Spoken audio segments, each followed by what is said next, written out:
Welcome to the beginning of my Devlog series where I'm making a Katamari-inspired game where you play as a rotund frog rolling around and picking up snacks. I heard a quote a while back and it's stuck with me ever since, that fun for the sake of fun is worthwhile. In our culture, we sometimes look down upon activities that are viewed as fun. We put productivity and hard work at the top of the totem pole of things that we value as a society. But isn't there value in fun, just for the sake of it? Several weeks ago, when I had the idea for this game, I was going through a rough patch. My chronic migraines were acting up, I didn't get the promotion I was expecting at work, and it certainly didn't help that Unity burned bridges with the indie game community overnight. I've spent over a year making Unity game development content only to have to rethink my entire channel. That's when I started playing Katamari. And let me tell you, being able to roll up everything in sight was cathartic. Much like life, there is no point to Katamari. Roll things into big ball, make bigger ball. It's really that simple. But I think there could be some interesting improvements that we can make on Katamari. 1, explosions. And 2, adding some stakes. Let's start with adding stakes. We'll get to explosions in a bit. While Katamari is designed to be a low-stakes game, I wondered what would happen if we added in some constraints that made the player want to continue rolling a bigger ball. In Katamari, once you reach the goal, there's really no incentive to keep going other than sheer curiosity. I want players to be able to replay the same levels over and over again while wanting to create the largest ball possible. But I can't do anything until I have a level. So I created a basic ball and added some physics, and then I filled out the level with these little blue cubes. The logic is surprisingly simple for Katamari. When the object rolls over another object, turn it into a child object. Child objects are subject to the parent object's placement, rotation, and scale. So when I roll over one of these, it has this illusion of being sticky. But in Katamari, the objects that are attached to your ball don't have physics. As you can see in mine, the more objects you roll up, the heavier the ball becomes and you get stuck. I thought this was an interesting mechanic and thought maybe there was something that I could do with this to make the game my own. I actually love how these little cubes glimmer in the light and form these crystal patterns. But the player isn't going to be able to pick up many objects if the cubes are weighing it down so quickly. So I created a variable that would add speed to the ball every time an object is picked up. I had to play around with the perfect speed because too little and the game isn't fun, and too much and the ball is practically flying.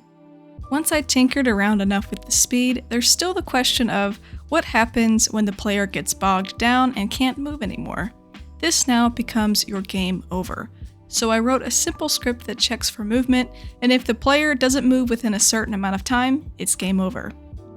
I gave this functionality a range so that if the player is moving an infinitesimal amount, the function is still called. I also created a timer that would count down when the player meets this criteria. As I was playing through myself, I got a little annoyed by the timer popping up if I had stopped moving for even half a second, so I gave the timer a grace period and had the UI show up only if the player had been already stopped for 2 seconds. I also needed a way to show this to the player, so I created the world's most basic UI just to test my work. While the UI works, I feel like it needs some pizzazz on the game over screen, and what's better pizzazz than explosions? This is the point in time when I learned about the declaration add explosion force. Did you know that Unity has built-in functionality for explosions? I certainly did it, but it makes sense. So I created a for each loop to loop through all of the child objects and add an explosion force. But since the cubes don't technically have physics, just colliders, I had to add a rigid body to each first, and then add the explosion force for it to work. But I still have just a very basic game, and my vision is nowhere near where I want it to be. So I started off with arguably the most important part of this game, which is the frog. I had a very specific vision in my head for what I wanted this to look like, which is basically just a ball with arms. So I headed off to Blender to make my frog a reality, and was pretty happy up until I had to learn how to model hands, which took a bit of time to figure out, but it wasn't that bad. When I imported this back into Unity, I didn't want the entire frog to have collision. I still wanted him to roll just like a ball, so I just added a sphere collider and made sure to exclude the eyes and the arms. But we still really don't have a level yet, so it's time to do some thinking. One of my goals with this game is to make something insanely cute. And what's more cute really than food, especially low poly food. I ended up finding this little kitchen pack on the asset store that I am obsessed with, and while I fully plan on making my own assets and food down the line, it's just nice to get an idea of what my game is going to look like. This is where things start to get a little complicated. When I was working on a flat plane with basic cubes, I didn't have many issues with the physics, but adding in a slope and having multiple sizes and shapes of objects, I started having some issues with objects being too heavy, and objects that were too large were attaching to the frog and weighing him down, but I'll fix this in a future devlog. I also noticed that since the logic for my explosion applies to all of the child objects on the frog, that the arms of my frog also explode off as well.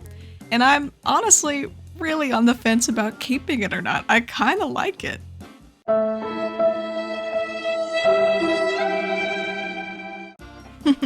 But continuing forward, I'm really excited with what I have, but I still have a long way to go to make this a playable game.